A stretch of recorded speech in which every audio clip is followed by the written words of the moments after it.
உலகத்து மக்கள் எல்லா நாட்களிலும் மகிழ்ச்சியா இருக்கணும், அவ்வளவே தாங்க. கம கமவென நறுமணம் இங்கு வீசுதே, இது சாஃப்ட் மைசூர்பா என்று பேசுதே. கம கமவென நறுமணம் இங்கு வீசுதே. எனக்கு வீசுதுங்க. என்ன நெய் வாசனை, சக்கரை வாசனை, கடலை மாவு வாசனை.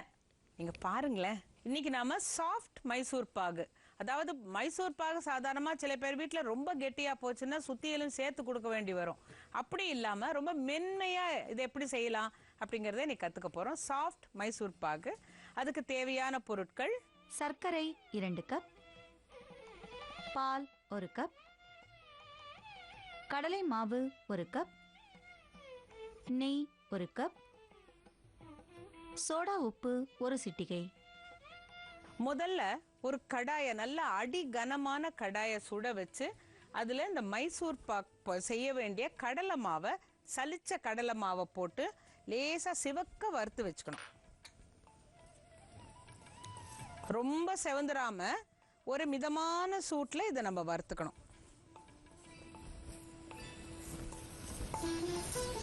இந்த பச்சை வாசனை, இப்ப கடலை மாவுங்கிறது வெறும் கடலை பருப்பை அரைச்சு வச்சிருப்பாங்க இல்லையா, இதை லேசா வறுத்தாதான் அந்த பச்சை வாசனை போகும்.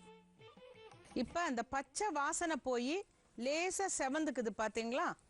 இப்போ அடுப்பை அணைச்சிட்டு இதுல கொஞ்சமா நெய்யை விட்டு கலந்து வச்சிடணும்.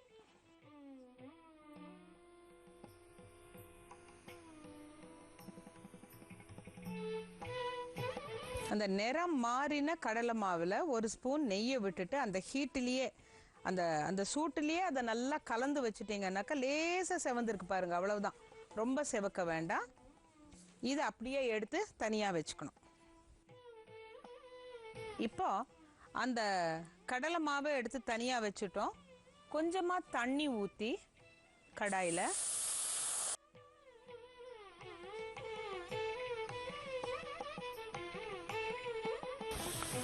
சர்க்கரையும் போட்டு, நீர்க்க பால் விட்டாலும் சரி, இல்ல வீட்டுல கொஞ்சம் பால் இருந்துச்சுன்னா தண்ணியில கலந்து அப்படியே சேர்த்துடலாம். இப்ப இந்த சர்க்கரை நல்லா பால் தண்ணியில கரைஞ்சு அது பளபளன்னு வரும், அதுதான் கணக்கு. சில சமயம் கொதிக்கும் போது இந்த சர்க்கரையோட அழுக்கு மேல வந்துச்சுன்னா ஒரு ஸ்பூனால எடுத்துடலாம். நல்லா ரிஃபைன் சுகரா இருந்தாக்கா அப்படி வராது. இப்ப இது நல்லா சர்க்கரை கரைஞ்சு பால் தண்ணி சர்க்கரை மூணுமா சேர்ந்து நல்லா கொதிச்சு வரணும். இந்த ஒரு கம்பி பதம் வர வரைக்கும் அது கொதிக்கணும்.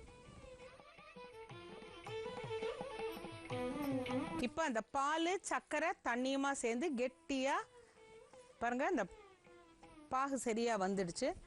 இப்போ இதுல கொஞ்சம் கொஞ்சமா இந்த மாவை போடணும். இல்ல நல்லா அதை கட்டி இல்லாம வச்சுட்டீங்கன்னாக்கா, உதுத்தாப்புல வச்சுக்கிட்டீங்கன்னா போட்டுடலாம்.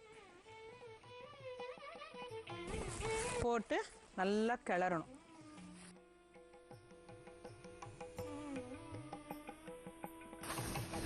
ஒரு சுத்து கிளறும் போது கொஞ்சமா நெய் விட்டுக்கணும்.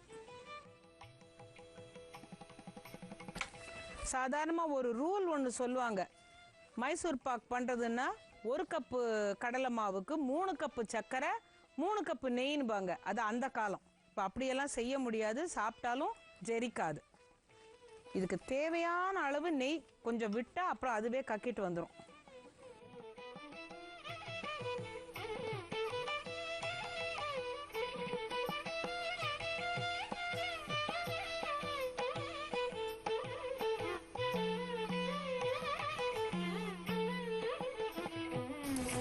சில பேர் மைசூர் பாக் பண்ணும்போது பாதி கடலை மாவும் பாதி ஹார்லிக்ஸும் சேர்த்து கூட போடுறாங்க, அது கூட ருசியா இருக்கும் அப்படின்னு சொல்றாங்க.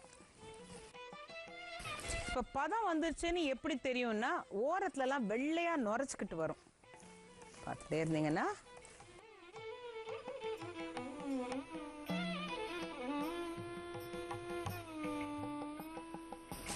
நம்ம முதல்லயே என்ன செய்யணும், ஒரு அலுமினிய தட்டுல நெய்யை தடவி வச்சுக்கிட்டோம்னாக்கா இது பதம் வந்த உடனே கொட்டுறதுக்கு சரியா இருக்கும்.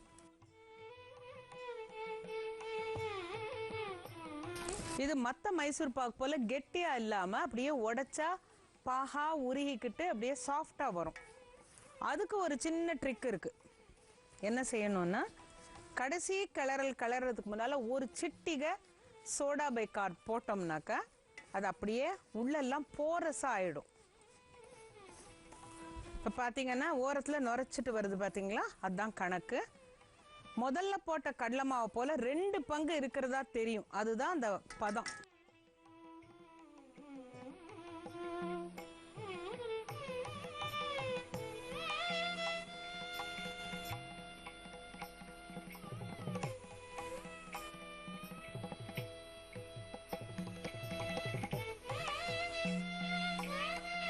இப்போ சுவையான சாஃப்ட் மைசூர் பாகு தயார். சாஃப்ட் மைசூர் பாக் செய்ய தேவையான பொருட்கள்: சர்க்கரை 2 கப், பால் 1 கப், கடலை மாவு 1 கப், நெய் 1 கப், சோடா உப்பு 1 சிட்டிகை. சாஃப்ட் மைசூர் பாக் செய்முறை: ஒரு அடி கனமான கடாயை சூடாக்கி அதில் கடலை மாவை சேர்த்து நன்றாக வறுக்கவும். பிறகு அடுப்பை அணைத்துவிட்டு அதில் சிறிதளவு நெய்யை சேர்த்து நன்றாக கலந்து தனியே வைக்கவும். ஒரு கடாயில் தண்ணீரை சூடாக்கி அதில் சர்க்கரை, பால் இரண்டையும் சேர்த்து கலந்து சர்க்கரை ஒரு கம்பி பாகு பதத்திற்கு வரும் வரை நன்றாக கலக்கவும். பிறகு அதில் வறுத்தெடுத்த கடலை மாவை கொஞ்சம் கொஞ்சமாக சேர்த்து கட்டி இல்லாமல் நன்றாக கலக்கவும். பிறகு அதில் தேவையான அளவு நெய்யை சேர்த்து நன்றாக கலக்கவும். பிறகு அதை நெய் தடவிய அலுமினிய பாத்திரத்தில் ஊற்றி ஆறியதும் வெட்டி பரிமாறவும். சாஃப்ட் மைசூர் பாக் தயார்.